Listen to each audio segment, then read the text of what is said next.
The Leadville 100 is an ultra marathon. It's a marathon for people who think a regular old marathon is just too short. The Leadville 100 is a 100-mile race in the Rocky Mountains, and it lasts 30 hours. If you can get that done in 30 hours, it lasts 30 hours. It starts at about 9,000 feet above sea level and rises at the Hope Pass to over 12. Up and down, you have an elevation change of over 15,000 feet over the course of the 50 miles you go in and the 50 miles you come back. The comedian Geoffrey Binney felt the need to get in shape and lose weight and sort of get his health in order. And so for some reason, he decided that running an ultramarathon, and not just any old ultramarathon, but the Leadville 100, which is one of the toughest that exists, that he decided would be a great way to set a goal and work for it and strive for it. To my mind, that's just several bad ideas strung together. But if you're interested to see how that sort of thing went, I would commend to you the documentary Once Is Enough about Binney's effort to achieve the Leadville 100 and all that goes into it. Now, one of the things that I found really interesting is that even though an ultra marathon or any sort of race is sort of in our minds as something an individual does, it's actually not a solo effort. You can't run the Leadville 100 on your own. You have to have a support team. It's simply not possible. Otherwise, you're going to find yourself, at hour 20, the top of Hope Pass with you're not even going to get to hour 20 at the top of Hope Pass without somebody to show up and bring you water and bring you food and bring you a jacket for when it gets cold, because up that high it gets cold even in August. You cannot do it on your own. Yes, it requires a great deal of inner strength and determination on the part of one person, but it is just not something that one person can do all by themselves. You have to have a team. You have to have a team, even to run a race all by your lonesome, theoretically. Paul uses the language of racing in the part of the letter to the Philippians that we've read this morning. This language of striving and straining and pressing on and pushing on, that language in the Greek evokes the sense of a race. And you'll see in some various translations that is translated more literally than others. Some really speak explicitly to the race connotations that are present in the language. They all, though, reveal that what Paul is speaking of is the great effort that is this work of Christ's people. They speak of the fact that Paul is describing the Christian life as one that's full of effort and urgency, one that really requires you to dig deep. The language in the NRSV is the press on language, press on. Another way of translating it is, I drive hard at the mark. I drive hard at the mark. That kind of gets overlooked and certainly in the prosperity gospel and other ways of thinking about being a Christian. But Paul is saying being a Christian means you have got to be at this, driving hard at the mark. This is an all-in kind of endeavor here that you and I are engaged in. You got to strive, you got to strain, you got to push, you got to pull. This is like a whole body exercise that you and I are engaged in according Paul. In other words, this work isn't inherently easy or restful. This work of bringing the kingdom into being, this work of becoming more fully Christ-like, this work of Christ's love being realized in practical ways in the world in which we live. It's hard work. One of the reasons it's hard work is it's really hard to even see, the end of the finish line. Sometimes it feels like we're at, mile 10 in the Leadville 100. And it just seems real distant. Seems real far away.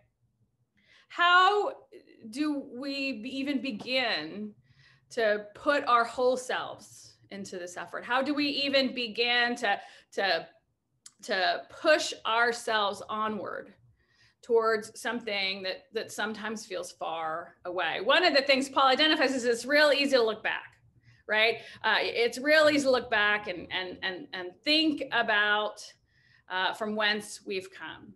And he says that's not gonna help. That's not what we're about.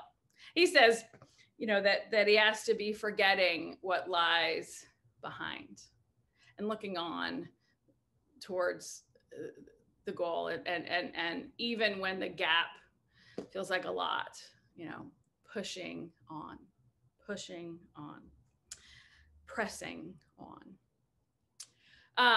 It strikes me that one of the pieces of forgetting what lies behind is letting go of what we think ought to be or could have been. We do ourselves no favors by thinking about what could have been if only things had been different. What could have been if things were more fair or more just? What could have been if more people cared? What ought to be if the rules applied equally? To expend energy on things that never were, that we wish had become reality, is to lose sight of what's possible now. To expend energy on regrets about what didn't happen is to miss the opportunity to really be laser focused on what our choices are now. And of course, the challenge is sometimes we don't like our choices, and so we'd like to think about what might have been. But Paul says, you're not going to move yourself forward if you don't forget what lies behind, if you don't get into this all-in effort to press on towards what we are trying to make of the world and of ourselves. Pressing on towards what's possible now, even when it seems quite distant or feels very far away. This is the task of Jesus' disciples. And what does that look like for you and I right now in this moment? What are you called to be pressing on towards today? What can you be doing today that's not in any way based on what you wish things were like, but is based on what you think is possible in this moment? Sometimes that involves uncomfortable compromises and less than perfect choices, but being focused on what lies ahead and what's before us, and really putting ourselves into it. That is what Paul asks us to do today in the moment in which we live, to press on, to dig deep. Because, it's hard. It's hard, and when things feel far away, it's really hard to get enthusiastic and to get the energy. It requires us to dig deep. Paul seems to recognize that.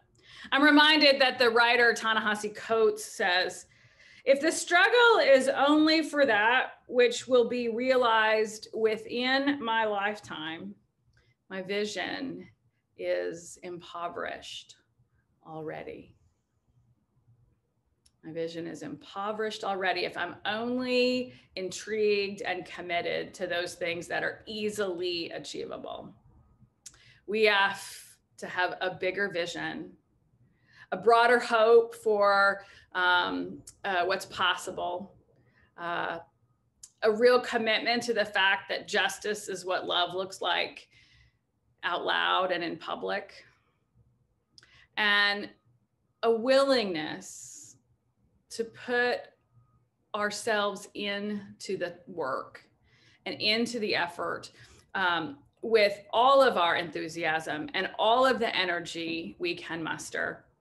And, and to really press on when it gets hard, press on when we get stuck, press on when the tank feels empty.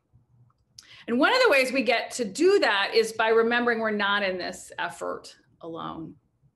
Remembering that it's actually not doable alone. It's not achievable. We're not going to arrive at the place we want to be if we try and do it alone. We just end up at the top of Hope Pass, hoping for someone to care enough to lend us a hand.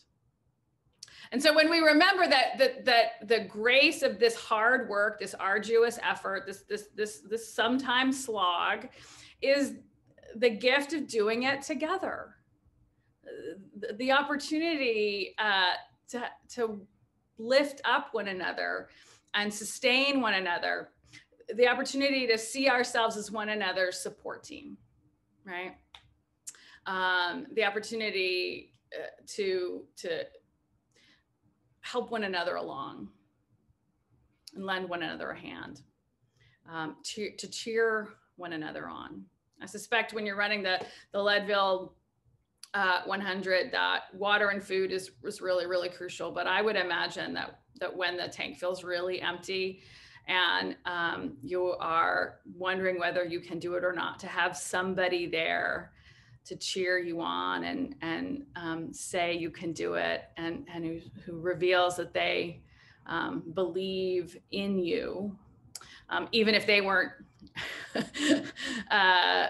willing to do this themselves. They're willing to cheer you on and do it. I suspect having that makes a huge difference, and that seems to me a lesson to Jesus's disciples and to every Christian community, that one of the best things we can do for one another is to believe in one another, to care for one another, to support and sustain one another, to cheer one another on, to share one another's burdens, to show grace and understanding and compassion to one another.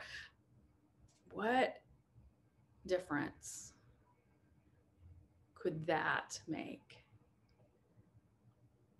when we're really not sure we can press on? The truth is, I think it could probably make all the difference.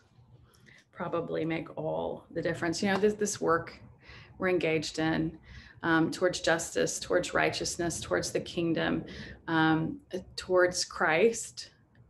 This work that we're engaged in is not a solo venture. And we have to be in it together if we're going to arrive anywhere at all.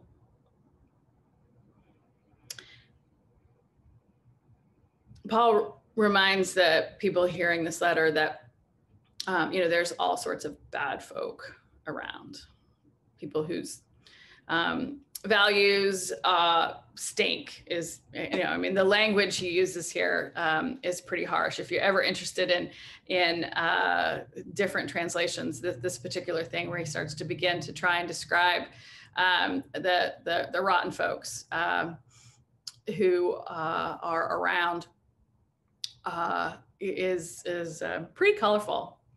And he says, I get it.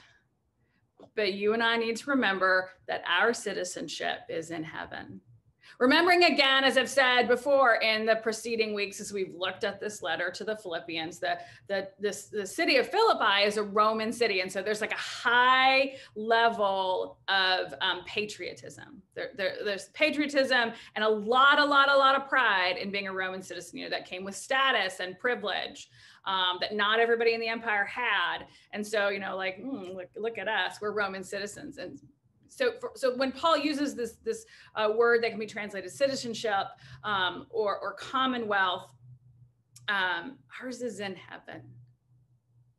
Ours is in heaven. In other words, we are a distinct community with alternative values. And we're in this together. And Christ is in this with us. One of the early efforts for women's segregation, for women's right to vote is particularly women of color, was an organization called the National Association of Colored Women, the NACW. And they were committed to opening the franchise, not just to women, but to all women. Which shockingly and sadly was, you know, not everybody's agenda. Even some women who wanted the vote wanted it only for white women. And so this early organization in the effort to spread the franchise more equitably had a slogan that spoke to the need of people who were making an effort for justice to do so, not alone and not only for themselves, but for others. And that slogan was lifting as we climb. The sense that we're not called to just get ahead or finish the race for ourselves. We're not supposed to be in this only for our own sake, but we are supposed to be doing this together. And we should want for others what we want for ourselves. And not only that, the work that we do should propel us forward, but bring others alongside us as well. In other words, wherever we get to, we need to get to as a team and as a community and as a people committed to Christ's love in the world, lived out in really, really practical and real ways. And so let us keep that effort before us. Let us keep believing that good things are possible. Let us keep imagining what we can achieve, casting a vision that is inclusive of good things for everyone. And then let us dig deep and press on. In the name of the Father, and the Son, and the Holy Spirit, amen.